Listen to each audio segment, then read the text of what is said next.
Hello there, welcome to Nighttime Stories. I hope you've had a wonderful day. Now it's time to unwind. I'm here to help you drift off into a peaceful sleep. Before you get cozy, I'd love for you to like this video and subscribe. It helps bring more bedtime stories your way. Also, let me know in the comments where you're watching from and what time it is for you. Now, take a deep breath, relax, and let's begin. I met him when I was 8 years old. At first there was nothing unusual about him, just another kid in the neighborhood. His name was Darren, and he had this quiet, almost still way of carrying himself, like he was always listening but never truly present. We became friends because, at that age, friendship is simple. You live close, you play together, and that's all there is to it. But looking back now, I realize there were signs, things that should have made me run the other way. Like the way he never seemed afraid of anything, or the way he smiled whenever something got hurt. I remember the first time I saw that look on his face. We were 10, playing in the woods behind my house when Darren spotted a bird with a broken wing. It was small, helpless, twitching on the ground. I wanted to help it, to take it home, maybe tell my mom. Darren just stared. Then, before I could stop him, he picked up a rock and smashed it down. The bird squealed once, then went silent. I froze. Darren, what the hell? He looked at me, tilting his head like I had asked something strange. It was already gonna die. I felt sick. I wanted to run home, to get away from him. But he just stood there, completely unbothered. That should have been the moment I realized something was wrong with him. But I was a kid, and kids don't always understand danger when it's staring them in the face. So I stayed friends with Darren. And over the years, things only got worse. As we got older, Darren's fascination with things he shouldn't do only grew. At first it was little things. Stealing candy from the store, sneaking into places we weren't supposed to be. But there was always something off about the way he did it. He never stole because he wanted something. He stole because he liked the thrill of taking it. He liked knowing he could get away with it, and when he didn't, he never looked guilty. I remember the time he got caught pocketing a lighter at the gas station. The clerk grabbed his wrist, threatened to call the cops, and while I stood there panicked, Darren just stared at him. Not angry, not scared, just watching, like he was waiting to see what the man would do next. The guy let him go with a warning, and as soon as we walked out, Darren smiled. Voila? It was bluffing, he said, like it was a game. Then there was the incident with the neighborhood cat. Fluffy little thing, belonged to this old lady down the street. One day it went missing. Posters went up, people searched, but no one found a trace. Except I did. Or at least, I found Darren sitting behind his garage with a knife, his hands dirty, something half buried in the dirt. I didn't ask questions. I didn't want to know. But I remember the way he looked at me when he noticed I was there. Like he wasn't ashamed, wasn't guilty, just curious about what I'd do next. I wish I had told someone then. Maybe if I had, things wouldn't have gone as far as they did. By the time we hit high school, I started pulling away from Darren. He wasn't just a weird kid anymore, he was dangerous. The way he talked about people was unsettling, like they were nothing more than objects. He could be charming when he wanted to be, though. He had a way of making teachers love him, convincing people to do things for him, making girls think he actually cared about them. But I knew better. I had seen the way he enjoyed hurting things, the way he only ever seemed truly alive when he was causing chaos. I didn't want to be around for whatever he had planned next. And then one night I got a call. It was late, sometime past midnight, and my phone buzzed on my nightstand.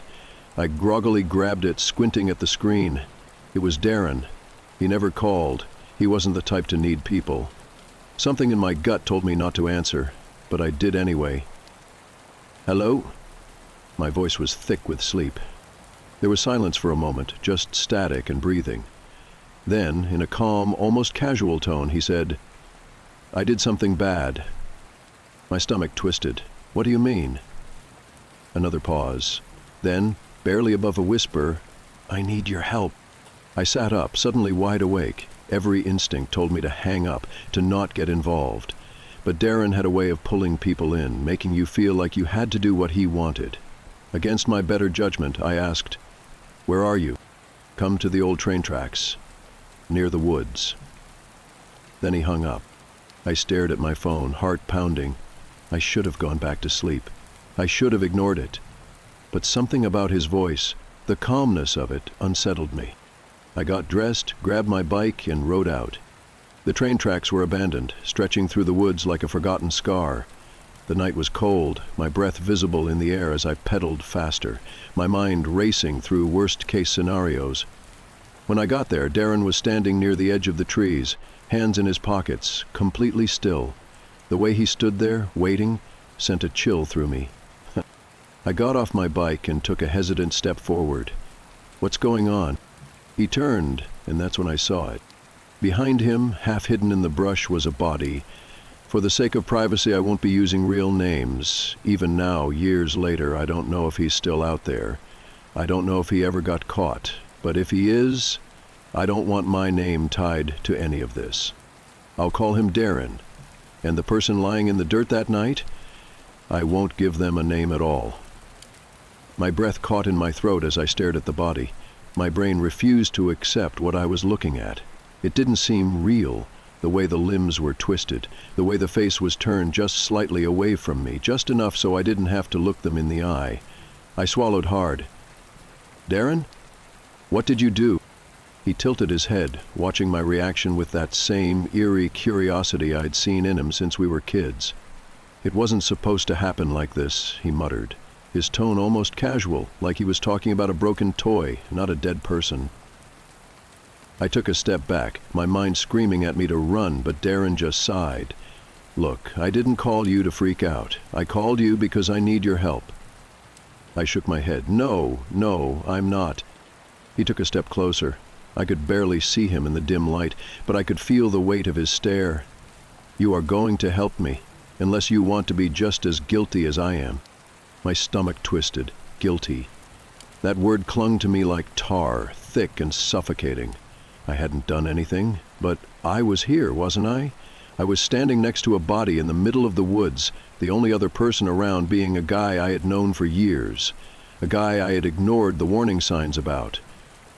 And just like that, I realized he had planned this. Not the killing, maybe, but calling me, making sure I was involved, making sure I couldn't just walk away. That part was on purpose. I was trapped. My whole body was screaming at me to turn around and run, but my legs wouldn't move. I kept staring at the body, my mind desperately trying to convince itself that this wasn't real, that maybe it was some kind of sick joke, but it wasn't. The air smelled like iron, the dirt beneath the body looked dark and wet, and Darren, if that was even the name I should be using, stood there, watching me, waiting. My voice caught in my throat. "I don't know what you expect me to do." Darren sighed, almost like he was disappointed in me. "I expected you to not be such a little bitch about this."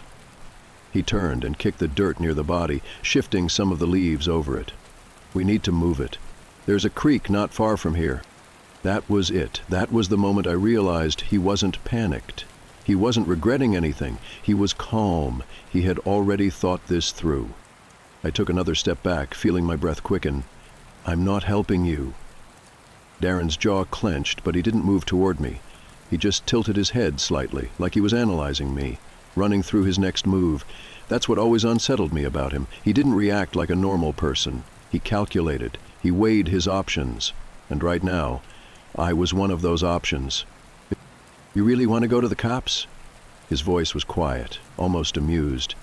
"You think they'll believe you had nothing to do with it?" I swallowed hard. I hadn't done anything, but the truth was, I wasn't sure. We had been friends for years.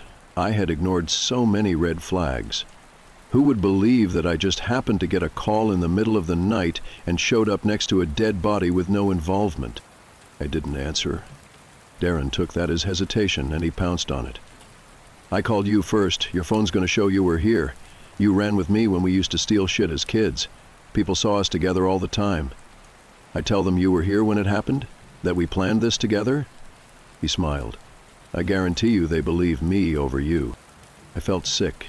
I could barely hear anything over the sound of my own heartbeat in my ears.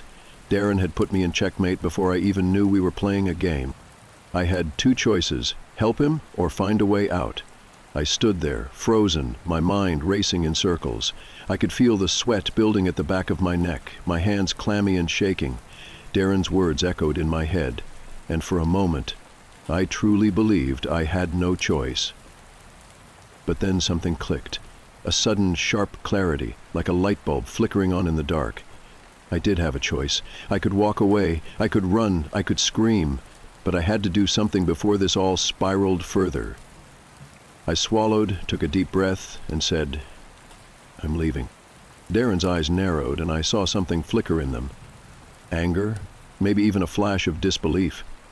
He stepped closer to me, but I didn't back down. I met his gaze, and for the first time in years, I didn't flinch. "You think you're just going to walk away from this?" His voice was low, cold. "You're with me or you're against me. That's how this works." I shook my head, my mind racing to find a way out, a way to end this without being caught up in any more of his madness. My fingers fumbled in my pocket, reaching for my phone, the small, hidden device I had switched off earlier because I knew Darren was smart enough to check if I was recording. The minute I pulled it out, though, Darren's eyes locked on it. He lunged toward me, but I was already pressing the emergency 911 button, and before he could grab me, the call connected. "Help!" I shouted, my voice shaky. "I'm with someone. I'm in danger. Please, someone, help!" Darren froze. He didn't yell. He didn't run. He just stared, as if for the first time in his life something was out of his control. It didn't matter. The dispatcher had already heard enough. The sirens came within minutes. I don't know what happened to Darren after that. I was taken to the station where I gave my statement, using a fake name for my own safety. The body in the woods was identified, and Darren was arrested hours later. There were no charges I could be tied to, no evidence that I had helped him. But I didn't trust the system. I couldn't. I packed up my things soon after and moved away. The memories of Darren, his calm smile, his twisted sense of control, still haunt me. Even now I keep my distance from people like him. Sometimes I wonder if he's still out there, but more than that, I wonder how many other people he's convinced to do his bidding. Because someone like Darren, he doesn't stop until he gets what he wants. I've always been fascinated by the internet, not just the surface web, the part everyone uses daily, but the deeper layers. The kind of places you don't just stumble across, the kind of places you have to look for. I grew up online, spending countless hours learning how things worked, coding, networking, even a little ethical hacking. I wasn't a professional by any means, but I knew my way around. I understood how to protect myself, how to stay anonymous. The internet was my playground, a vast, endless maze of information, and I prided myself on knowing how to navigate it. But the more time you spend on something, the more it loses its excitement. The regular web had become boring to me. Social media, streaming, forums, they all felt shallow. That's why I started exploring the dark web. Not because I had any real reason to, but because it was there. A hidden world beneath the surface, full of mystery and secrecy. At first it was nothing special, just black market sites, conspiracy forums, weird archives of books and documents that weren't supposed to exist. Most of it was exaggerated, clickbait for the paranoid, but every once in a while I'd find something truly disturbing, something that didn't feel like it was meant to be seen. And that's where this all started. It was around 2 a.m. when I came across a discussion thread that caught my attention. It had no title, just a string of random letters and numbers, and only a handful of replies. The first post was simple. "If you know, you know. If you don't, leave." I had seen cryptic messages like this before. Usually they led to some nonsense, but I was bored, and I had nothing better to do. I clicked. The page that loaded was strange. A black background with a single blinking cursor, like an old command prompt. No images, no links, just a text box. Enter your request. I hesitated. It looked like some kind of database, maybe an archive. I decided to test it. I typed, "Show me something interesting." For a few seconds, nothing happened. Then the screen flickered and a file name appeared. "Watch me, MP4. A download prompt followed. I hesitated. I knew better than to open random files from the dark web, but my curiosity got the best of me. I ran a quick scan. No viruses detected. Against my better judgment, I opened it. The video was low quality, grainy, like it had been recorded on an old phone.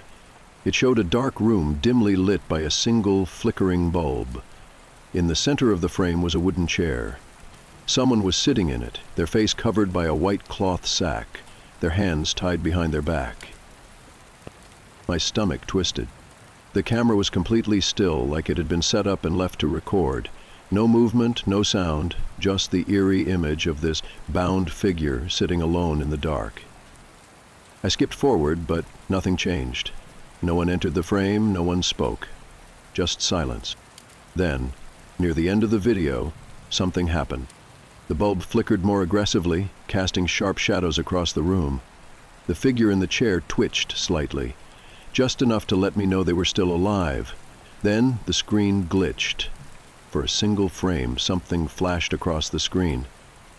Something I barely caught before the video cut to black. I paused and went back frame by frame. When I found it, my breath caught in my throat. A face, pale, emotionless, standing right behind the chair. Someone had been there the whole time, watching. I closed the video and sat back in my chair, my skin crawling. My heart was beating faster than it should have been. I had seen disturbing things before, but something about this felt different. Like I had seen something I wasn't supposed to. I closed the site and cleared my history, trying to shake the unease creeping up my spine. It was just a video, probably fake, some weird underground horror project. That's what I told myself. But as I sat there, staring at my screen, a notification popped up, a new message. No username, no subject, just a single sentence. Did you like what you saw? I felt my stomach drop. I didn't reply. I didn't even move. My fingers hovered over the keyboard, frozen. How had they messaged me? I had used a VPN, routed my connection through multiple servers. My setup was solid. There was no way someone could have traced me. Another message appeared. You shouldn't have watched that. I reached for my mouse, ready to shut everything down, but before I could, a final message popped up. And this time, it wasn't a question. It was my full name. And beneath it, my home address. I stared at the screen, my mind racing. No, this had to be some kind of trick, some scare tactic. Maybe the website logged IPs after all, and they were using it to mess with me. But then I saw the next line of text appear. Mom. Dad. Little sister. Her full name. My blood ran cold. This wasn't just my information, they knew my family. I shot up from my chair so fast it nearly tipped over. My heart pounded in my ears as I turned around, suddenly hyper-aware of every shadow in my room. My blinds were shut, my door locked. But for the first time in my life, I felt completely exposed. I turned back to my computer and slammed the power button, killing the screen instantly. My reflection stared back at me from the black monitor, my own face pale, my eyes wide with panic. I needed to think. I needed to do something. I grabbed my phone and checked the front door camera feed. Nothing. The street outside was empty, just the usual parked cars and dim streetlights. But that didn't mean I was safe. My hands were shaking as I dialed 911. The line rang twice before a dispatcher picked up. 911, what's your emergency? I took a breath, trying to steady my voice. I think someone's stalking me, online. They sent me my address, my family's names. I don't know how they got it. Are you home alone? Yes. Have you seen anyone outside your residence? I hesitated. No, but a notification sound went off. My phone screen lit up with a new message. Unknown number. Calling the cops won't help. My breath caught in my throat. Sir, the dispatcher asked, are you still there? I swallowed hard. Yeah, I just got another message. Do not respond, she said firmly. Stay on the line with me. I'm dispatching an officer to your location now. I wanted to believe that would help, but deep down I knew whoever this was had already gotten too close. The next 20 minutes felt like hours. I stood by the window, phone gripped in my sweaty palm, eyes locked on the street outside. Still nothing, no movement. Then, finally, blue and red lights. I let out a shaky breath as the patrol car pulled up in front of my house. 2 officers stepped out, scanning the area before approaching my door. I opened it before they even knocked. "You reported an online threat?" one of them asked, his voice calm but serious. I nodded, stepping aside to let them in. They knew everything about me, my address, my family, everything. The older officer, Ramirez, gestured to my desk. "Can you show us the messages?" I hesitated before powering my PC back on. My fingers felt stiff as I moved the mouse, navigating back to the chat. But when I opened the messages, they were gone. Every single one. The thread was empty, like it had never existed. I stared at the screen, my mind struggling to process it. They were here, I swear. Ramirez gave me a long, unreadable look before turning to his partner. The younger cop, Hendricks, crossed his arms. "Are you sure this wasn't just some elaborate prank?" "Huh?" A wave of frustration crashed over me. "No! I didn't imagine it. They sent me my family's names." Ramirez sighed. "Look, we're not saying you're making this up, but if there's no evidence..." Another notification sounded. My phone. I nearly dropped it as I fumbled to unlock the screen. Another message from the unknown number. "Unknown number. They won't believe you."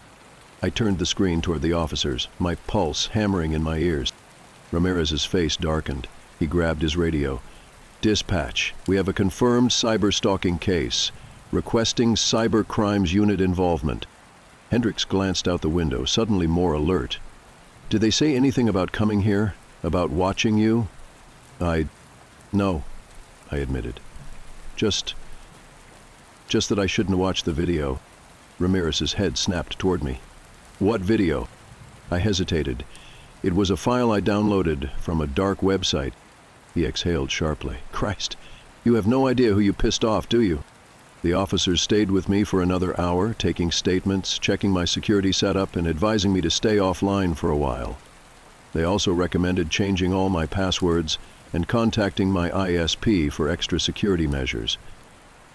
But none of it made me feel safer, because whoever they were still watching, and they had already proven they were always one step ahead. I didn't sleep that night, even after the cops left, even after I double-checked every lock in the house, even after I turned off my computer and put my phone on silent. I just sat there, wide awake, heart pounding. Every creak of the house made me flinch. Every shadow in the corner of my room felt wrong. I tried to convince myself that the police were right, that maybe this was just some sick online prank, some hacker screwing with me for fun. But deep down, I knew better. This wasn't random. Someone had been waiting for me to find that video. The next morning, I called in sick to work. There was no way I was leaving the house, not until I figured out what was happening. I spent hours combing through my system, running every security check I knew, my VPN logs, my browser history, my firewall settings. Nothing was out of place. No backdoors, no spyware, no signs that anyone had broken into my network. But if that was true, then how did they find me? I was still staring at the screen when a new email came in. No subject, no sender. Just an attachment. "Watch, me MP4. My stomach twisted. I didn't open it, not this time. Instead, I right-clicked and checked the file properties. The metadata showed that it had been created just 10 minutes ago. They were still watching me. I grabbed my phone, ready to call the police again. Then my screen went black. No warning, just gone. The hum of my PC cut off. The power in my entire room shut down. I spun around, heart hammering in my chest. The lamp on my nightstand was still on, the hallway light still glowing under the door. The house still had power. It was just my room. Then, from the darkness of my monitor, a notification sound. My phone screen lit up. A new message. "Unknown number. No more computers. Let's talk." I almost threw my phone across the room. Instead, I forced my shaking fingers to type out a reply. "Who are you? What do you want?" 3 dots appeared. They were typing. Then the response. "Come outside." A sharp, ice-cold dread gripped my spine. I stood up, moving slowly toward the window. My hands felt numb as I pulled back the curtain just an inch. And I froze. A car sat parked across the street, black, tinted windows, the kind you see in movies when people are being watched. I squinted, trying to make out if anyone was inside. Then, as if they knew I was looking, the headlights flashed. A small, quick burst of light. I stumbled back from the window, heart slamming against my ribs. My breathing was too fast, too shallow. I wasn't imagining this. This wasn't some digital prank. They were here, watching me, waiting. I didn't reply to the message. I didn't go outside. I just backed away from the window, forcing myself to think. The police were useless. Even if I called them again, by the time they showed up, the car would be gone. I had to do something else. I had to disappear. First, I shut off my phone, pulled out the SIM card, tossed it. Then, I grabbed my laptop and drove 3 towns over to a public library. Logged into a fresh account using a brand new VPN and sent an encrypted email to a hacker forum I knew. Need to scrub my entire digital footprint. Willing to pay. I attached a Bitcoin wallet with enough to make it worth someone's time. 5 minutes later, I got a reply. Done. Don't contact us again. Just like that, everything connected to my real identity was wiped. It wouldn't stop them from finding me physically, but at least online, I was gone.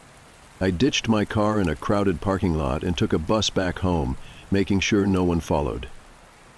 Then, as soon as I got inside, I packed. Not just a bag, everything. Laptop, gone. Hard drives, burned. Credit cards, cut up. By nightfall, my entire life was packed into a single duffel bag. I took one last look around my apartment. The place I had spent years in. The place that was supposed to be safe. Then, without looking back, I walked out the door. I wasn't coming back. I drove through the night, not stopping until I was at least 4 hours away from home. I paid in cash at a cheap motel off the highway, kept my head down and barely slept. Every sound outside the thin motel walls sent a jolt of panic through me. I kept imagining someone forcing their way in, dragging me out into the dark. But nobody came. By morning, I had a plan. I wasn't just running, I was disappearing completely. I took out as much cash as I could from an ATM before canceling my bank accounts. I bought a prepaid phone with cash, using it only to call my family and tell them I was leaving for a while. I didn't say why, just that they shouldn't worry. I didn't want them caught up in this. For weeks, I moved from place to place, never staying in one town too long. I worked odd jobs under the table, paid everything in cash, avoided cameras when I could. I didn't use my real name. I didn't use the internet. Eventually, the paranoia dulled. The feeling of being watched started to fade. But I never let my guard down completely. Because the truth is, I still don't know who they were. A hacker group? A secret organization? Just some lunatics who stumbled across me at the wrong time? I'll probably never know. What I do know is this. The dark web isn't just some playground for scary stories. It's real. And if you go looking for something you shouldn't, sometimes it finds you first. We had been hiking for hours, the trees growing denser and the trail narrowing, winding deeper into the forest. It was supposed to be a relaxing trip, a getaway from our busy lives, just the two of us, alone in the woods.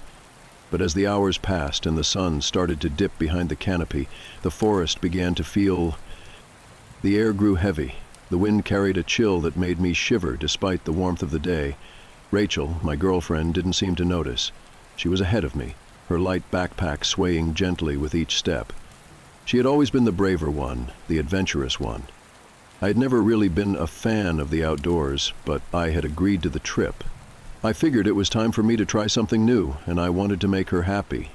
But now, as the daylight faded and the shadows stretched longer, I couldn't shake the feeling that we weren't alone. I glanced around, but all I saw were trees. Thick, silent, unfeeling trees. Then, we saw them. At first I thought they were hikers like us, just another couple or a group of friends out for a walk. They were standing in a clearing, talking among themselves in low voices. I couldn't make out what they were saying, but something about the way they stood in the middle of the woods, almost too still, made me uneasy. Rachel, always the social one, waved and called out a greeting. "Hey, you guys hiking too?" The strangers turned toward us, their faces expressionless. There were 4 of them, 2 men and 2 women. Their clothes were odd, almost outdated. It was a strange mix of modern and old-fashioned, like they didn't quite belong in the present day. But their eyes, those eyes, were what unnerved me the most. They were too calm, too still. One of the men, tall with a beard and a gray jacket, smiled at Rachel's greeting. But his smile didn't seem to reach his eyes. "Yeah, we're just out for a walk," he said in a soft, monotone voice. "Where are you headed?" Rachel asked, stepping forward. "Around," the woman beside him said, her voice almost a whisper. "Around the woods." I felt a shiver run down my spine.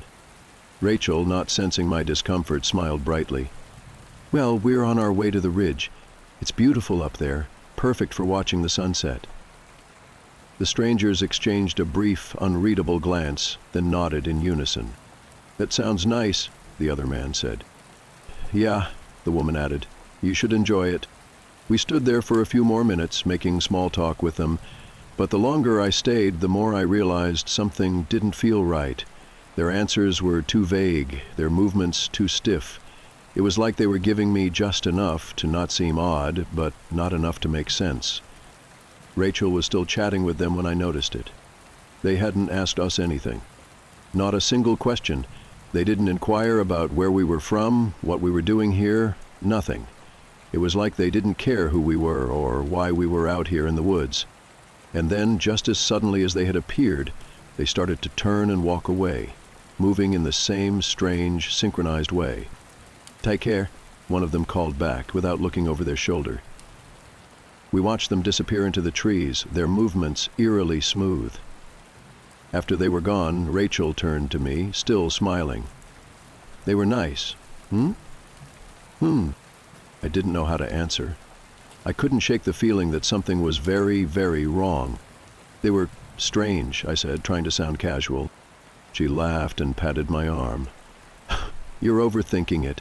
They were probably just out for a peaceful hike like us." I nodded, but I didn't feel any better. The deeper we went into the woods, the more I felt eyes on me, as if the trees themselves were watching. Then, about an hour later, it happened. We heard footsteps behind us. At first I thought it was another hiker, maybe someone passing by, but when I turned to look, there was no one there. I shook it off. Just my imagination, I told myself. But then it happened again. A faint rustling of leaves, the sound of something moving behind us. I looked at Rachel, but she hadn't noticed. She was too focused on the trail ahead. "Did you hear that?" I asked, my voice low. "Hear what?" she asked, glancing at me with a smile. "I think someone's following us," I said, my heart pounding. Rachel stopped walking and turned around, but there was no one there. "Stop freaking out," she said, laughing softly. "You're just paranoid." I wanted to believe her. I really did. But as the minutes passed, I couldn't shake the feeling. I had been hiking for long enough to know when something was off, and something was definitely wrong. As the sun finally set, we decided to head back to the campsite. I was relieved to finally be heading in the right direction. But that's when it happened again. The sound of footsteps. I turned around quickly, my stomach dropping. There, standing in the fading light, were the 4 strangers. They weren't running, they weren't shouting, they were just standing there, watching us. I grabbed Rachel's arm. "We need to go, now." But as we turned to leave, I noticed something terrifying. No matter how fast we walked, the strangers were always just behind us. I tried to tell myself it was coincidence, but it was too much to ignore. Each time I glanced back, they were there, walking at the same steady pace. No matter how fast we moved, they kept a perfect distance, never rushing, never running, but never falling behind either. We picked up the pace. I started to jog. I wanted to scream, but I couldn't. Something in my gut told me if we did, they would hear it. But they didn't move any faster. They just kept following, as silent and as still as shadows. We finally reached the edge of the woods, near the parking lot, and I turned one last time. The strangers were still there, standing at the tree line, watching us.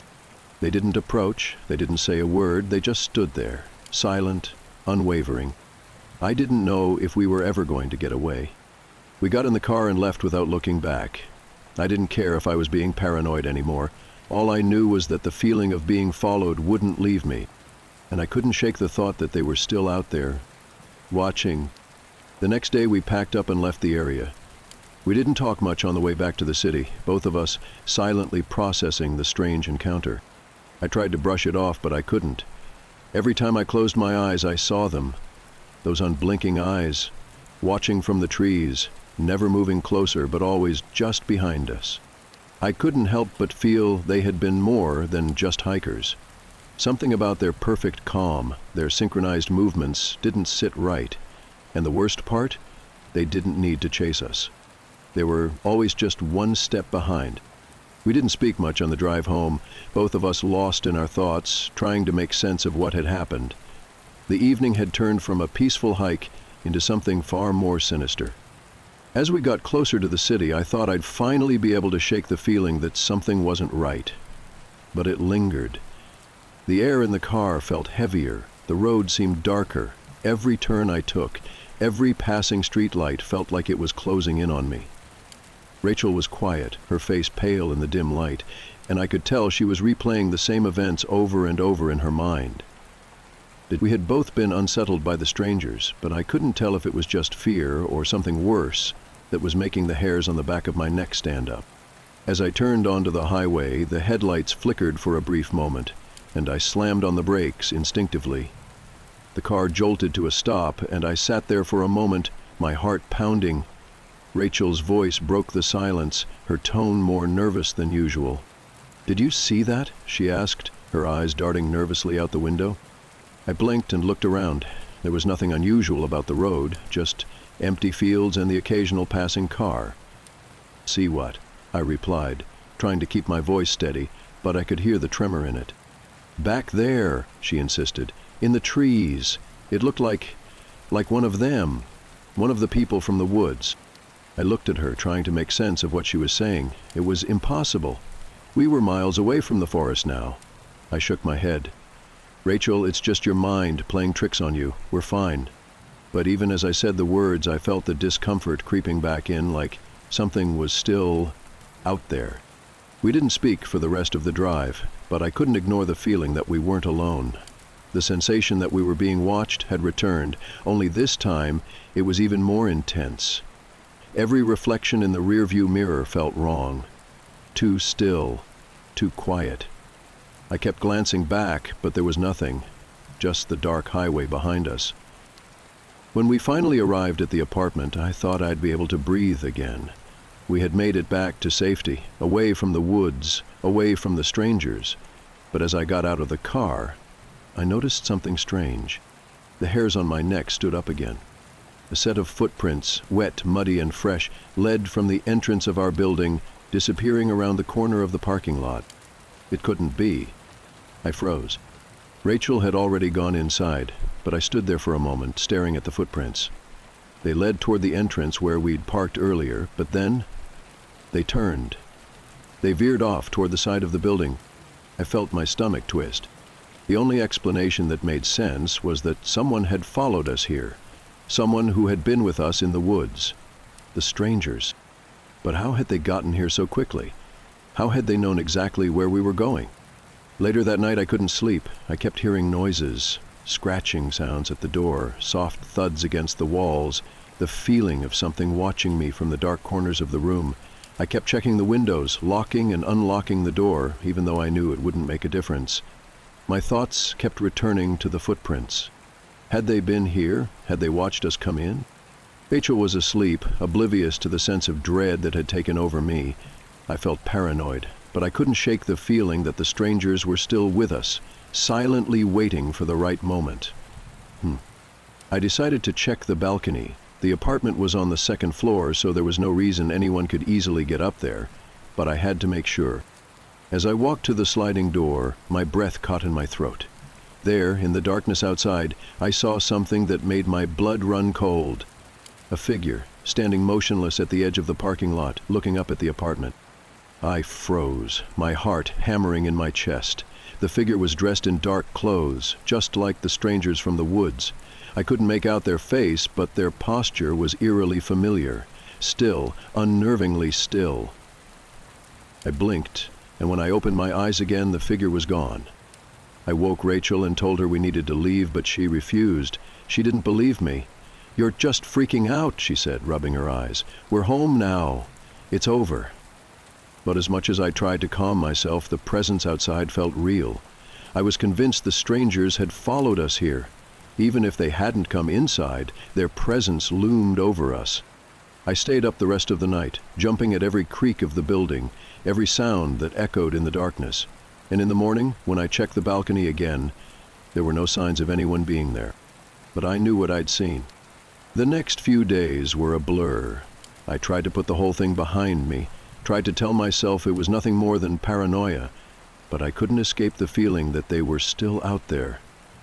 Rachel and I started to notice things, little things that didn't add up. We found our front door slightly ajar in the mornings, the living room lights on when we were sure we'd turned them off. And one night, as I walked down the hallway, I could have sworn I heard a faint whisper from the dark, like someone was standing just beyond the shadows, watching. I couldn't shake the thought that the strangers had never truly left us. Their calm, silent presence had followed us back into our lives, and no matter how far we ran, no matter how much we tried to escape the woods, they would always be one step behind. Days turned into weeks, but the unsettling feeling of being watched never truly left. Rachel and I tried to move on, to resume our lives, but something had shifted within me. The woods, the strangers, the ever-present feeling of being followed, it haunted me. It wasn't just paranoia. It was as if they were still there, lurking in the background, waiting. I couldn't shake it. I started doing some research online, looking up anything that might explain the strange events, but nothing I found felt right.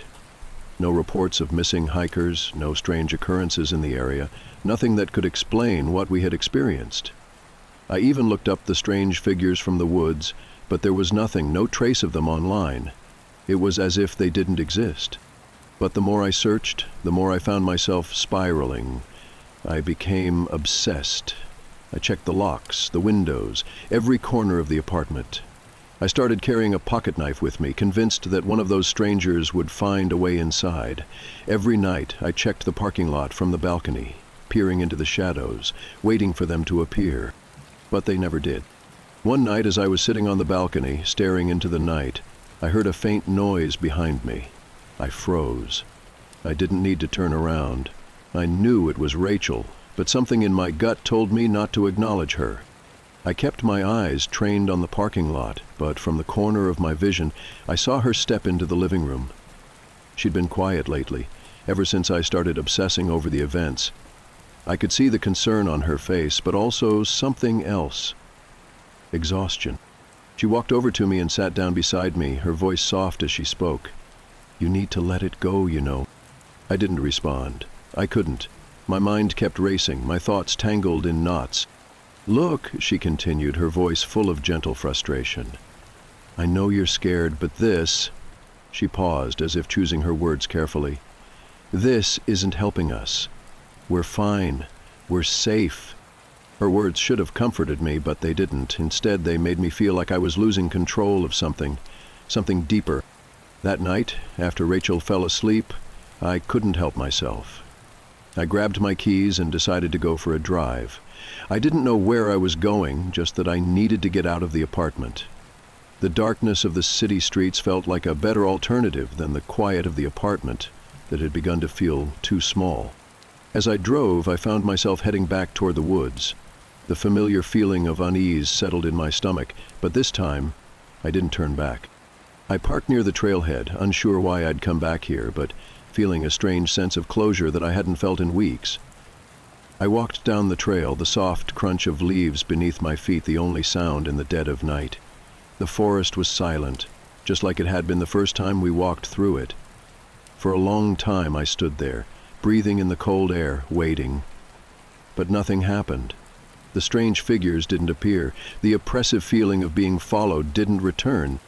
I had come here expecting to see them, expecting to confront my fear, but there was only quiet. I realized then what I had been afraid of all this time. It wasn't the strangers or their silent pursuit. It wasn't the fear of being chased or watched. What had terrified me was the idea that I couldn't escape my own mind. The anxiety, the paranoia, the constant wondering if I was truly losing touch with reality. But standing there in the woods, I realized something important. They had never been following me. I had been following them. They had always been one step behind. Not because they were hunting me, but because I was the one who couldn't let go of them. My mind had twisted the experience into something darker than it ever was, building it up until it felt like a constant presence in my life. But in the end, they had never shown any aggression, never made a move against me. They were just people, strange, yes, but not a threat. And that realization was all I needed. I went home, feeling lighter than I had in weeks. Rachel was still asleep when I returned, her soft breathing the only sound in the apartment. I quietly crawled into bed beside her, feeling the tension slowly drain from my body. The next morning I felt different, calmer. I knew it would take time to truly let go of the fear, but I had faced it head on, and that was enough. The strangers, the woods, the paranoia, it was all part of the journey, but it wasn't something I would let control me anymore. We didn't go back to the woods. I didn't feel the need to. But for the first time since that strange encounter, I felt at peace. The lingering fear had faded into the past. Sometimes, the only thing that follows you is the fear you hold on to. And in the end, it's up to you whether or not you let it define you. I don't scare easily. That's something I've always prided myself on, working night shifts at an old office building. Most people would have quit after the first week. But I stuck with it.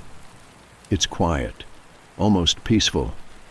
The world outside goes to sleep, and I'm left to monitor empty floors and make sure everything is running smoothly. There's a strange comfort in that. No distractions, no interruptions, just me, the security cameras, and the soft hum of the building's old machinery. At first the building seemed harmless enough, a relic from another era, old and worn down, but nothing that screamed danger.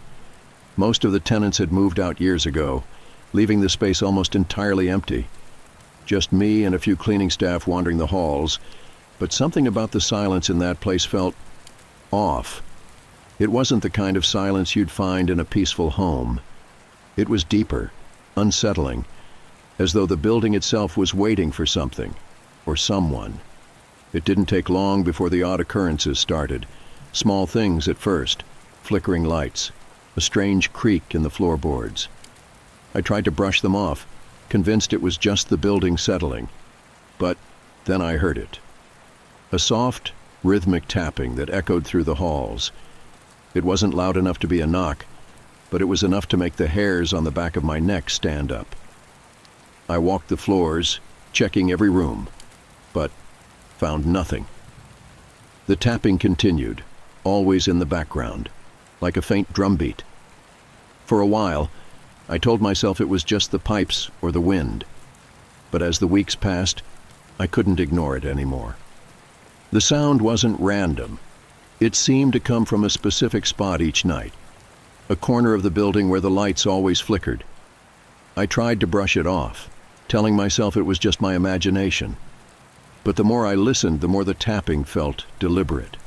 Someone or something was out there, and it was waiting for me to notice. One night, I decided to do something about it. I'd had enough of the tapping and the strange feeling that followed me through the halls. Armed with a flashlight and a sense of determination, I set out to investigate the building's dark corners. The lights in the hallway flickered as I passed each room.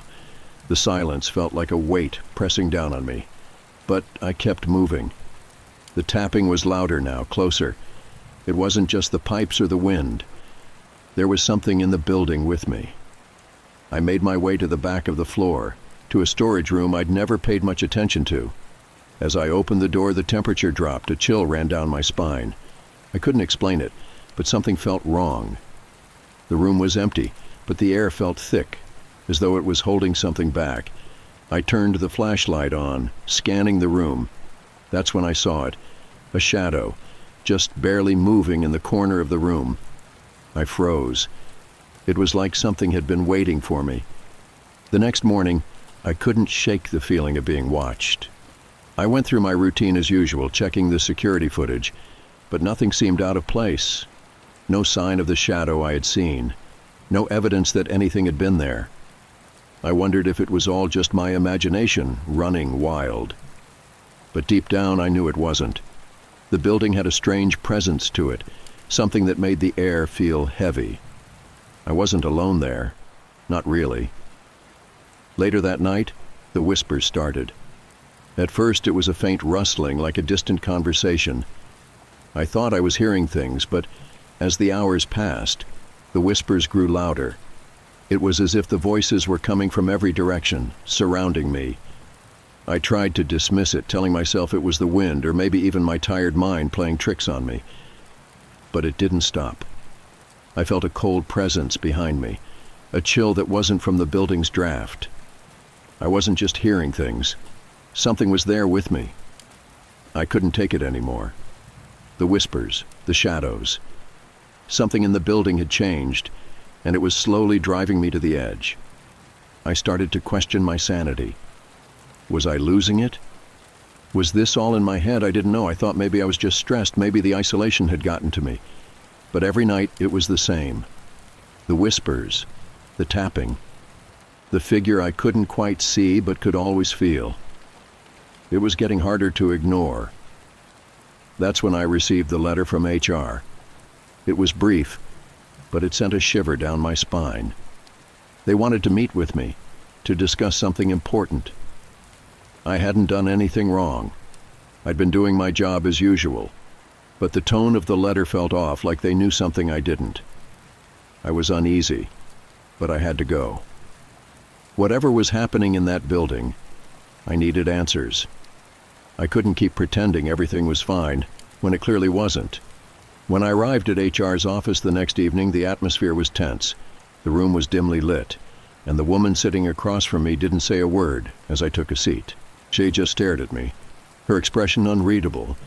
There was an uncomfortable silence before she slid a piece of paper across the desk. It was a printout of a security camera feed from the night before. The footage showed me walking down the hallway, just as I had done so countless times. But something was different this time. In the background of the footage there was a figure. It was standing still, almost hidden in the shadows. I couldn't make out the details, but I knew something wasn't right. I hadn't seen anyone else in the building that night, and yet there it was. The figure, watching me. The woman in HR didn't speak for a moment, letting the weight of the footage sink in. I tried to explain myself. "It must be a glitch," I said, trying to rationalize it. "Maybe someone's messing with the security system." But HR wasn't buying it. They were asking questions I didn't have answers to. Was I hearing things? Was I seeing things that weren't there? They asked me about my well-being, about how long I'd been working the night shifts. I could tell they were concerned, but I wasn't sure if it was because of the footage or because they thought I was losing my mind. The more I thought about it, the more the doubt crept in. Could this all be in my head? Was I imagining things? I didn't know anymore. The shadow, the whispers, the figure on the footage. It all felt too real to be a trick of the mind. But then again, I couldn't explain it. I didn't want to believe I was losing touch with reality. I wanted to believe that there was something, someone else in that building, something I could confront. But the more I thought about it, the more it felt like the building was playing tricks on me. After the meeting, I couldn't shake the feeling that HR was trying to get rid of me. They didn't say it outright, but there was an underlying implication that I wasn't cut out for the job anymore. The building was getting to me, they suggested. Maybe I needed some time off, some rest. But I couldn't rest. I couldn't stop thinking about what I had seen and heard. The shadows, the figure on the footage. And the more I thought about it, the more the whispers came back. Louder, clearer. I wasn't imagining it. Something was happening in that building. Something I wasn't ready to understand. That night, I decided I would face it head on. I couldn't keep running from whatever was in that building. I had to confront it, whatever it was. Armed with nothing but a flashlight and my determination, I ventured deep into the building's lower floors. The lights flickered as I moved down the long hallway, the whispers growing louder, almost in time with my heartbeat. The tapping started again, faster this time, as if it was counting down to something. I reached the maintenance room, the one I had avoided for weeks, the one where I had first seen the shadow. The door creaked as I pushed it open. Inside, it was colder than I remembered, colder than it should have been. The air was thick with dust and the smell of old machinery, but there was something more, a sense of presence. I stepped inside and called out, my voice trembling slightly in the silence. No response. But then, I heard something. A voice. Faint, but unmistakable. I stood in the maintenance room, flashlight in hand, scanning the dusty shelves and worn-down equipment. The whispers had stopped for a moment, and I took the opportunity to steady my nerves. I couldn't let this building, whatever was going on, break me. I'd been through far worse, I told myself.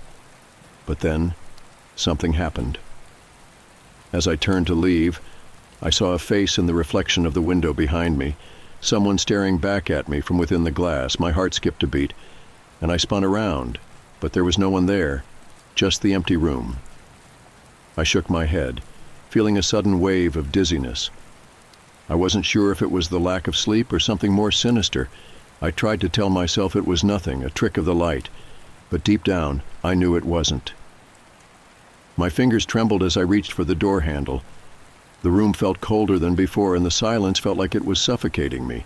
I stepped back into the hallway, my breath coming in short, shallow bursts. The lights flickered again, and I thought I saw a figure at the end of the corridor, a tall, thin man with a dark coat. I blinked, and he was gone. I rubbed my eyes, trying to make sense of it, but the world around me seemed to blur, everything twisting and shifting like a bad dream. The next day, everything felt off. I woke up late, my alarm having failed to go off. I was disoriented, like I had just woken up from a deep sleep, although I couldn't remember falling asleep. The room was unfamiliar, and for a moment, I thought I was in a different place altogether. Then I remembered I was at home. It was a strange feeling, like the lines between my reality and the world around me were starting to blur. I couldn't shake the sensation that I was losing my grip on something, but I didn't know what. I called my friend Jake, someone I used to hang out with before all this. He was one of the few people I still kept in touch with. But when he picked up, his voice sounded distant, as if he were speaking from a faraway place. "Hey, Alex," he said, his voice low. "How's work?" I could hear the concern in his tone, but I didn't know why. "It's fine," I replied, even though I didn't feel fine. "I've just been a little off lately." There was a pause on the other end of the line. "Maybe you need to take a break, man. You've been working those night shifts too long. You're not yourself." I agreed, but the truth was I couldn't explain why I didn't feel like myself. The world around me seemed more distant than usual, like I was watching it through a fogged-up window. I couldn't sleep that night, my mind racing with thoughts I couldn't make sense of. I kept seeing flashes of faces in the dark, and the whispers had returned, not just in the building, but in my apartment too. They murmured my name, taunted me, asking if I was ready to face the truth. What truth? I didn't know. Every time I tried to sleep, I would jerk awake, convinced that I had heard someone in the next room. I would get up to check, only to find that there was no one there. But the unsettling feeling lingered. My apartment was empty, but it didn't feel like it. It felt like something was watching me. I tried to reach out to Jake again, but this time he didn't pick up. I left him a message, but my fingers trembled as I typed. I couldn't seem to keep them steady. The next morning, I got a text from him. "Hey man, I think you should go see someone. This isn't normal. I'm worried." It stung, but I knew he was right. Something was off, and I couldn't ignore it anymore. But I didn't know who to talk to. Who would believe me? Who would understand what was happening to me? The line between reality and delusion had become too thin. and I was afraid of crossing it completely. That night I saw it again. The figure, the tall man in the dark coat. Only this time he was standing at the end of my bed, just beyond the foot of it.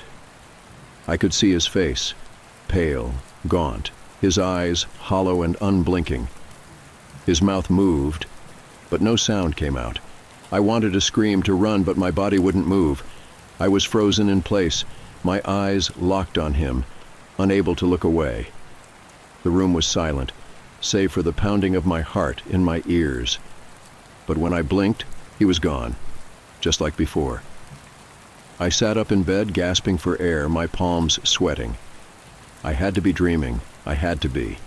But the cold chill in the room told me otherwise. I grabbed my phone and dialed Jake's number again, but it went straight to voicemail. I didn't know what to do anymore. The building was worse than I had realized. But it wasn't just the building. It was me. The figure, the whispers, the strange feeling that I was being watched. It wasn't real, but it was. It was real in my mind. I had spent so many nights in the dark, alone with my thoughts, that I'd lost touch with reality. I'd started to hear things, see things that weren't there. I had no idea how long it had been happening, but now I understood I'd been in this place for too long. It wasn't just the building that was broken. It was me. I reached out to Jake once more, but this time something was different. His voice was softer, distant, like he was saying it from far away. "Alex," he said, "I think it's time you went to see someone. I don't know how to help you anymore." I didn't want to hear it, but deep down I knew it was true. I had to face the truth. But the truth was something I wasn't ready to accept. The shadows had already taken root in my mind, and I was losing the battle. The next few days were a blur. I wasn't sure if I was sleeping or awake anymore. I would wake up in strange places, on the couch, in the kitchen, without remembering how I had gotten there. The voices wouldn't stop. They were louder now, filling my mind with thoughts I didn't recognize. Sometimes I would hear someone knocking at my door, but when I opened it, no one would be there. I started seeing figures in the corner of my vision, shadows that moved when I wasn't looking directly at them. I tried to tell myself it was just stress, just my mind playing tricks on me, but I knew the truth. Something had broken inside me, and I didn't know how to fix it. I decided to go back to the office to see if maybe, just maybe, I could make sense of what was happening. But as I walked through the hallways, everything felt different. The building seemed alive in a way it hadn't before. The air felt heavier, like it was pressing down on me. The whispers were louder than ever, and the figure was there, standing in the shadows, waiting. I tried to approach it, but my body wouldn't move. I was trapped in my own mind, unable to escape the reality I had built for myself. And then I realized with a cold chill that I wasn't trapped in the building at all. I was trapped inside my own mind. The walls of the office felt like they were closing in around me. The shadows stretched unnaturally long, flickering with every step I took. I couldn't tell what was real anymore, the whispers, the tapping, the figure. It all felt so vivid, like a sick game that the building had been playing with me.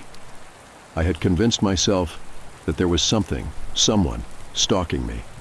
Something supernatural that had been following me for months, maybe even years. I had become obsessed with the idea, searching for clues, trying to find the one thing that could explain it all. But the harder I searched, the more it felt like I was spiraling into madness. I don't know what led me to the doctor's office that day, or how I even managed to get myself there. But something inside me knew I needed help. My mind was unraveling, and I couldn't fix it on my own. The diagnosis came quickly: schizophrenia. The words felt foreign, unreal, as though they belonged to someone else. But as the doctor explained, everything began to make sense. The voices I'd been hearing, the shadows in the corners of my vision, the figure I'd seen in the maintenance room, it wasn't a stalker, it wasn't a ghost. It was me, my mind betraying me. The doctor spoke in a calm, reassuring voice. Schizophrenia is a chronic condition. It causes people to experience hallucinations, things that aren't really there, sounds that aren't real. It's not uncommon for those with schizophrenia to feel as though they're being watched, or even followed by unseen forces. I was in shock. I wanted to deny it. But deep down, I knew it was true. Everything I had experienced, everything that had plagued me for months, was a result of my mind, my fractured mind, playing tricks on me. It wasn't a ghost and it wasn't a stalker. It was a part of me, something I couldn't control. I had always prided myself on being strong, on not letting fear take hold. But now, I saw the truth. I had been fighting an enemy within myself, and I had lost. The doctor suggested therapy, medication, and taking time off work. But the idea of stopping, of confronting the reality of what was happening to me, terrified me. How had I gotten here? How had I ended up in this place where I couldn't trust my own senses? I kept thinking back to my childhood, trying to remember if there had been signs earlier on. Had something happened back then? I couldn't pinpoint it, but there were fragments of memories, strange flashes of my younger self, moments when I'd felt disconnected from reality, when I'd seen things that weren't there, heard voices that no one else could hear. I thought it was just imagination, just a phase that I would grow out of, but I hadn't. The doctor asked me about my family history. I didn't have much to go on. My parents weren't really involved in my life, and I never knew much about their past. But the more I thought about it, the more I realized something. When I was young, I'd been in a car accident.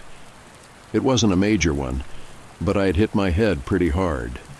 The doctors had said it was just a concussion, that there was no lasting damage. But what if that was the trigger? What if that moment, that injury, had set something off in my brain? It was the only thing that made sense, the only thing that could explain the gradual descent into madness that I had experienced over the years. I walked out of the doctor's office in a daze. The weight of the diagnosis hung heavy on my chest, and the streets felt strange beneath my feet. The world looked different now, like a distorted reflection in a broken mirror. I felt like I was standing on the edge of a cliff, unsure of what would happen if I took another step. I wanted to go back to my apartment, to curl up in bed, and pretend like none of this was real. But I knew I couldn't. I had to face it. I had to face myself. As the days went by, the hallucinations didn't stop. But now, I understood what they were. I understood that the figure in the dark coat, the tapping, the whispers, none of it had been real. It had all been a manifestation of my mind, a product of my illness. I tried to accept it, tried to make peace with it, but it wasn't easy. I had spent so long convincing myself that something supernatural was happening to me, that I had been stalked or haunted by some unseen force. It was easier to believe in ghosts than in the terrifying reality that I was the one who had been chasing shadows all along. A few weeks later, I received a call from HR. They had heard about my diagnosis, and while they expressed concern, they offered me the opportunity to take a leave of absence. It was clear they didn't want to fire me, but they also didn't know how to handle the situation. I appreciated their offer, but I knew it was time for me to leave for good. I couldn't stay in that building, in that city, any longer. The place that had once felt so familiar had become a prison for my mind, a place where I had been trapped by my own delusions. I packed up my things and left without a word. I didn't tell anyone where I was going. I didn't want to face the reality of what I had become. But as I drove away, I knew it was the right decision. I couldn't keep running from the truth. It wasn't a supernatural force that had been watching me. It wasn't some dark entity following my every move. It was me all along. And the hardest part was realizing that the only way to escape was to confront the very thing I had been trying to outrun, myself. I moved here 2 weeks ago. A fresh start, or at least that's what I kept telling myself. The old apartment, the one I had lived in for years, had become suffocating. A reminder of things I wanted to forget. This house, with its fresh wooden floors and the scent of new paint still clinging to the walls, was supposed to be a reset, a blank slate. Something about the stillness of an empty home had always appealed to me, the way it sat in quiet anticipation of the life that would fill it. I spent the first few days scrubbing every inch, not because it was dirty, but because the act of cleaning made it feel more like mine. The house was older, but it had charm. High ceilings, creaky wooden floors, and large windows that let in too much light during the day. At night, though, the glass turned into black mirrors, reflecting only the dim glow of the streetlights outside. The air smelled of sawdust and varnish, a reminder that the renovations had only just been completed before I moved in. Everything felt crisp, new. For the first time in a long while, I felt like I could breathe again. But it didn't take long before things started to feel off. It was small things at first. The back door, which I was sure I had locked, would be slightly ajar in the mornings. A window I had left open to let in the evening breeze would be shut tight when I woke up. I chalked it up to absent-mindedness. Moving was exhausting, and my mind had been cluttered with 1,000 little tasks. Maybe I had locked the back door. Maybe I had closed the window before bed and simply forgotten. Then the noises started. It wasn't the usual sounds of an old house settling, those random pops and creaks that could be explained away by temperature changes. No, these were different. Rhythmic, deliberate. Footsteps, faint but distinct, echoing down the hallway in the dead of night. The first time I heard them, I sat up in bed, heart hammering, straining to listen. A part of me wanted to believe I had imagined it, that the silence of the house was playing tricks on me. But as I held my breath, the sound came again. Slow, measured steps moving toward my bedroom door. I had to remind myself that I was alone. There was no one else here. Still, I got up and checked, stepping cautiously into the hallway. The floorboards cold beneath my bare feet. The house was empty, just as I had left it. I turned on every light, checked the locks, even opened the closets, though I wasn't sure what I expected to find. Nothing. Just silence. But the feeling of being watched lingered, thick and suffocating. The next morning, I woke up feeling drained. I must have tossed and turned for hours after hearing those footsteps, my mind racing with possibilities. Maybe I had dreamed it. Maybe the stress of the move was getting to me. I forced myself to shake it off. The house felt different in the daylight, safer. The hardwood floors gleamed under the sun, the fresh paint smelled reassuring, and for a moment I felt foolish for letting my imagination run wild the night before. I made coffee, stood by the window, and watched the neighborhood wake up. The street was quiet, mostly older houses with well-kept lawns and neatly trimmed hedges, the kind of place that should feel safe. I kept busy that day, unpacking the last of my boxes, hanging up pictures, and rearranging furniture until everything felt just right. But as I moved around the house, a thought lingered in the back of my mind. Had the air always felt this thick? Heavy, almost like I was moving through something unseen. I shook the thought away and kept myself distracted. That night, it happened again. I woke up abruptly, unsure why, my skin clammy with sweat. The room was dark, but something felt wrong. The air was still, unnaturally so, as if the house itself was holding its breath. Then I noticed the door. I always slept with it closed. I was sure of it. But now it was open, just a crack. A slow, creeping unease curled around my spine. I sat up, staring at the sliver of darkness beyond the doorway. I wanted to tell myself that I had simply forgotten, that I'd left it open by mistake, but I knew better. Pushing back the covers, I slid out of bed, each step toward the door feeling heavier than the last. I placed my hand against the wood and pushed it open, peering into the hallway. Empty. The dim light from the street lamp outside barely reached the corners of the corridor, leaving long shadows stretching across the floor. I checked the locks again, my pulse quickening when I found the front door unlocked. My stomach twisted. I had locked it, I was sure of it. But the deadbolt was undone, the door slightly ajar. I stood there listening. Nothing. Just silence. Swallowing hard, I locked it again, double-checking this time. Then, feeling foolish, I grabbed a chair and wedged it under the doorknob. It wasn't much, but it made me feel a little better.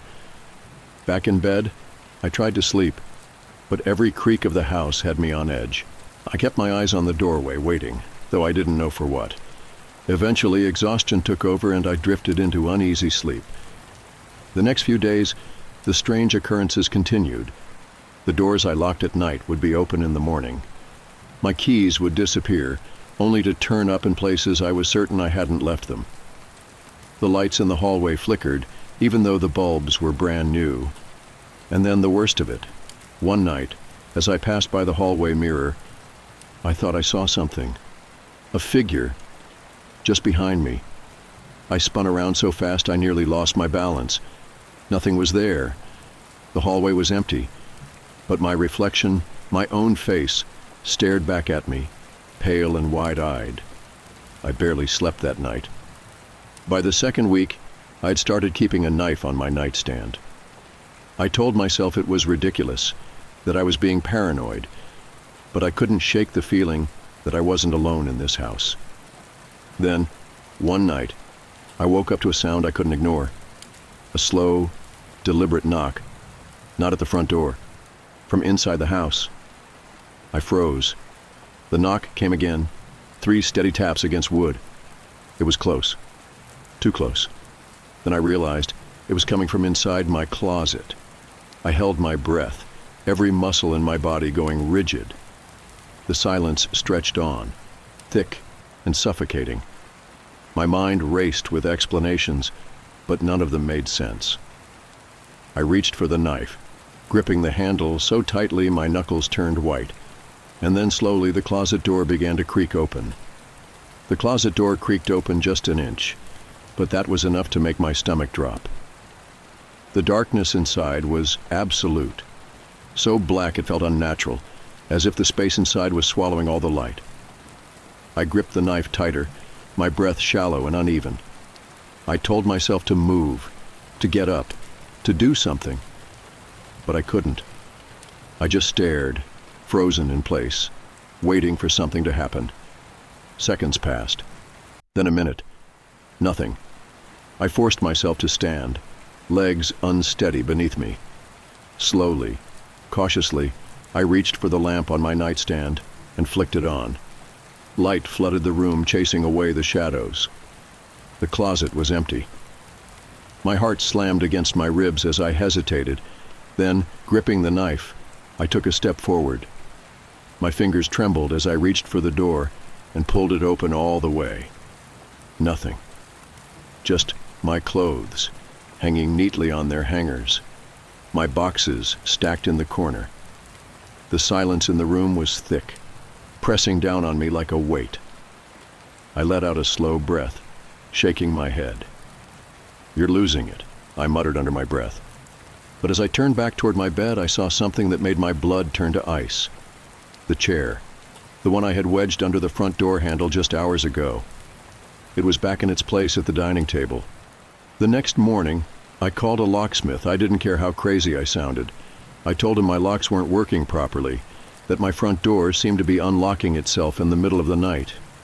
The man, an older guy with rough hands and a cigarette tucked behind his ear, gave me a skeptical look, but replaced the entire lock anyway. "Doubt anyone's getting through that now," he said, testing it. "You're all set." I thanked him, watching as he packed up his tools and left. I waited until his truck disappeared down the street before turning back to the door, testing the lock myself. It felt solid, secure. For the first time in days, I felt like I had some control again, but that night, I woke up to something far worse, not footsteps, not knocking, breathing. It was soft, just above a whisper, but it was there, and it was right next to me. My entire body stiffened. I lay frozen in bed, too afraid to turn my head. The sound was steady, inhale, exhale, deep and slow, like someone was lying right beside me. The knife was still on my nightstand. I knew it was within reach, but I was too scared to move. Then, just as suddenly as it had started, the breathing stopped. The silence that followed was worse. I stayed like that for what felt like hours, barely daring to blink. Eventually, exhaustion won. When I opened my eyes again, The sun was peeking through the blinds and the house was silent. For a split second I convinced myself I had imagined it, that it had been nothing but a dream. And then I saw the imprint, the deep, unmistakable indentation on the mattress beside me, as if someone had been lying there, watching me. I didn't sleep the next night. I couldn't. Every time I closed my eyes, I saw it, the imprint beside me, the weight of something unseen pressing into the mattress. I tried convincing myself it was nothing, that maybe I had shifted in my sleep, but I knew better. Something was in this house with me. I spent the entire day searching for an explanation. I checked the security footage from the small camera I'd installed outside my front door a few days ago. I was half expecting to see something, anything on the recordings, a shadow, a figure, movement. But there was nothing, not even me. The footage from the past 2 nights was blank. Not corrupted, not static. Just completely empty, as if I had never stepped outside, as if I hadn't even existed. I stared at the screen, a cold shiver running through me. What the hell was happening? That night, I barricaded the door to my bedroom. Not just the front door. I wasn't taking chances anymore. I dragged my dresser in front of the door, placed the chair under the handle, and even wedged a heavy box in the corner. I double-checked the windows, making sure they were locked. Then, gripping the knife, I sat on the edge of my bed and waited. The house was silent. Too silent. Every muscle in my body was tense, listening for the smallest sound. Hours passed. My eyes burned with exhaustion, but I refused to sleep. Then, at 3:12 a.m., something knocked. Not on the front door. Not from inside the closet. From the other side of the bedroom door. I stopped breathing. 3 knocks. Slow, deliberate. I clutched the knife so hard my fingers ached. The air in the room felt thick, suffocating. Then, just as I was about to stand, something else happened. The doorknob turned, not violently. Not like someone was trying to break in. It was slow, careful, testing. The dresser against the door didn't budge, but I could hear the subtle shift of the wood, the slight strain of pressure against the frame. I forced myself to move, to stand up. Every part of me screamed to stay still, to pretend I hadn't noticed. Then, in the silence, something whispered my name, a soft, rasping voice. So close to the door it sent a wave of cold terror down my spine. And then, a loud bang. The door shook violently, as if something had slammed against it with full force. The whole room trembled, and then nothing. Silence. For minutes I stood there, gripping the knife, heart hammering in my chest. I didn't dare move. I waited, and waited. Then, after what felt like an eternity, I reached for my phone. My hands were shaking as I dialed. 911. What's your emergency? I swallowed hard. Someone's in my house. The dispatcher's voice was calm, too calm. You said someone is inside your house, I forced myself to whisper. Yes, they tried to get into my room. Are you in a safe place? I swallowed hard, glancing at the door. The dresser was still in place, unmoved. I think so. Stay on the line with me. Officers are on their way. I barely heard her. My focus was on the door. I strained to listen, but the house was deathly silent. No footsteps, no breathing, nothing. But I knew. I wasn't alone. The police arrived 13 minutes later. It felt like an eternity. I heard the distant wail of sirens, followed by the unmistakable thud, thud, thud of heavy boots approaching my front door. Then, bang, bang, bang. Police, open up. I scrambled to move the dresser, nearly dropping the knife in my panic. My fingers fumbled with the locks, and when I finally yanked the door open, 2 officers stood there, hands resting near their holsters. Their eyes scanned me quickly. Barefoot, shirt damp with sweat, shaking like a leaf. One of them, a stocky man with sharp eyes, spoke first. You called in a break-in? I nodded frantically. Someone was inside. They tried to open my bedroom door. The second officer, taller and younger, exchanged a glance with his partner. Did you see anyone? I hesitated. No. Did you hear them leave? I shook my head. Stocky officer pulled out a flashlight. "Stay here. We'll clear the house." I stood frozen in the hallway as they moved through the rooms, checking every closet, every corner, every possible hiding spot. My heart slammed against my ribs with each passing second. I kept expecting to hear shouting, a scuffle, something. But after 10 minutes they returned. Tall officer shook his head. "No signs of forced entry. Everything's locked." Stocky officer crossed his arms. "Nothing's missing. No sign that anyone's been inside." I stared at them. But I heard it. The knocking. The door handle moving. Stocky officer's expression was unreadable. "Are you sure you weren't dreaming?" My stomach twisted. No, I was awake. I was awake." Neither of them looked convinced. "You live alone?" I nodded. They exchanged another glance before Stocky officer sighed. "Look, we'll file a report, but there's nothing else we can do tonight. If you see anything, real anything, call us again." Something about the way he said it made my skin crawl. They left a few minutes later, their car's red and blue lights flickering against my windows as they pulled away. And just like that, I was alone again. But as I shut the door, a realization settled deep in my gut. They were wrong. Someone had been inside, and they still were. I didn't sleep that night.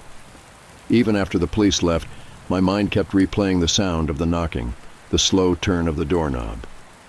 They hadn't found anything. But that didn't mean nothing had happened. I checked every lock in the house again, tested the windows, even wedged the chair back under the front door handle. Then, gripping the knife, I sat on the couch with my back to the wall, waiting for something to happen again. But the night passed in silence. No knocks, no creaking floors, nothing. By the time the sun crept through the blinds, exhaustion weighed me down like bricks. I told myself I was being paranoid. Maybe the police were right. Maybe I had imagined it, half awake in the dark, my mind playing tricks on me. And yet, something still felt off. I didn't go to work that day. I couldn't focus. Instead, I forced myself to do something that should have been obvious from the beginning. I started looking into the house's history. Real estate records were easy enough to find online. The house had been built in the late 80s, sold a few times over the years, nothing unusual. But then I dug deeper. The owner before me, a man named Daniel M., had lived here for over 15 years. He'd sold the house suddenly. No records of a job transfer, no marriage or divorce, nothing that explained why he would leave a house he had owned for so long. Then I found an old news article, a short piece buried in the archives of the local paper. "Local man found squatting in foreclosed home." My chest tightened as I read. A man, unnamed in the article, had been found living inside the walls of a foreclosed house. The new owners had discovered makeshift bedding and food scraps hidden in the attic and crawl spaces. By the time police arrived, he was gone. There was no record of him being caught. I stared at the screen, my breath coming faster. The house in the article wasn't mine, but it was 3 blocks away. Suddenly the strange things I had brushed off, the doors unlocking, the objects moving, didn't seem so small anymore. I felt sick. Someone had been in my house, and they might still be here. I called the police again. The dispatcher sounded irritated, like she recognized my number. "Sir, you reported this last night. Officers searched the home. They didn't check the walls," I cut in. My voice shook. The crawl spaces, the attic. What if someone's been hiding inside? A long silence. Then, "We'll send someone over." This time I wasn't waiting inside. I stood on the curb, watching as 2 different officers arrived. They were younger, skeptical, but I showed them the article. I told them I heard movement at night, that things weren't where I left them. The taller officer sighed. "All right, we'll take a look." The search took longer this time. They knocked against the walls, listening for anything hollow. Checked inside every vent, every crawl space. One of them pulled down the attic ladder and climbed up, sweeping his flashlight into the darkness. I stood in the hallway, heart pounding. Then, Jesus Christ, the officer's voice echoed down from above. I gripped the railing. What? What is it? A pause. Then, his voice lower, you might want to see this. I climbed up, my stomach twisting. The attic was dark, dust swirling in the beam of the flashlight. The officer stood in the corner, pointing at something. A mattress, old filthy, covered in flattened blankets, a few empty water bottles, food wrappers, and a notebook. I picked it up, my hands clammy as I flipped through the pages. Most of it was nonsense. Scribbled words, strange symbols. But then, on one of the last pages, I saw something that made my blood run cold. He doesn't know I watch him sleep. I dropped the notebook like it burned me. My skin crawled. Whoever had been staying here had been watching me. The officer muttered a curse under his breath. We'll dust for prints, check security cams in the area. But if this guy's been living here, he's long gone now. I barely heard him, because something was scratching at the back of my brain, something I hadn't let myself consider until now. What if he wasn't just living here? What if he never actually left? The police left after taking photos and dusting for prints. They told me they'd keep an eye on things, but I could tell they weren't convinced this guy would come back. I wasn't so sure. I sat on the couch staring at the front door, every nerve in my body on edge. The notebook was still on the kitchen counter, its pages filled with erratic scribbles. I hadn't touched it since I dropped it, but one sentence kept repeating in my head. He doesn't know I watch him sleep. How many nights had I been completely unaware? How many times had I woken up, stretched, yawned, without realizing someone was inches away, just out of sight? I shivered. It was over now. The police had been through every inch of the house. They found his hideout. He was gone. I was safe. I kept telling myself that. But deep down I didn't believe it. That night I set up my phone to record while I slept. I needed proof. Needed to know if I was just being paranoid or if something was still wrong. I placed it on my nightstand, camera facing my bed, and hit record. Then I wedged a chair under the door handle again, double-checked every lock, and crawled under the blankets. For the first time in days, I fell into an exhausted sleep. When I woke up, the first thing I did was check my phone. My stomach tightened as I opened the video. For the first few hours, nothing happened. Just me, shifting slightly in my sleep. The room was dimly lit by the glow of the street lamp outside, shadows stretching along the walls. Then at 3:47 a.m. I saw it. The closet door. Slowly, silently, it crept open.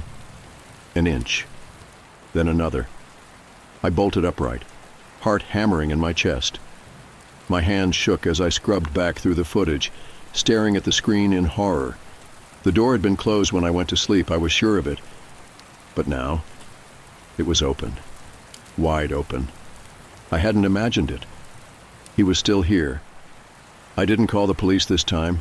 I couldn't. What would I even tell them? That my closet door moved? That I felt like I wasn't alone? They already thought I was losing it. I needed proof. I spent the whole day on edge, jumping at every sound. I knew he was watching me. Knew he was waiting for something, so I made a plan. That night I locked up as usual. I put the chair under the doorknob. I set up my phone to record again. But this time, I didn't go to sleep. I waited. The house was silent. For hours I lay in bed, barely blinking, staring at the closet door. My phone was recording, its tiny red light barely visible in the dark. At 3:51 a.m., the air changed. It was subtle, just a slight shift, like the room had become denser, heavier, and then movement. The closet door creaked. Just a fraction. I stayed completely still. My breathing was shallow, controlled. Every muscle in my body tensed as I gripped the knife under my pillow. Then a shadow. Slow, deliberate, just barely visible in the darkness. He was inside, watching me, waiting. My pulse thundered in my ears, but I forced myself to stay calm. Not yet. If I moved too soon, he'd run. And I needed to end this. Then finally, a footstep, software careful, he was coming closer. I moved fast. In one motion, I grabbed my phone, flicked on the flashlight, and lunged. The beam cut through the darkness, illuminating a figure inches from my bed. A man. Thin. Unkempt. His clothes tattered, his skin pale and stretched tight over sharp cheekbones. His eyes, wild, empty. For a split second, we locked eyes. Then, he bolted. I chased him, nearly tripping over the blankets. He knew the house better than me.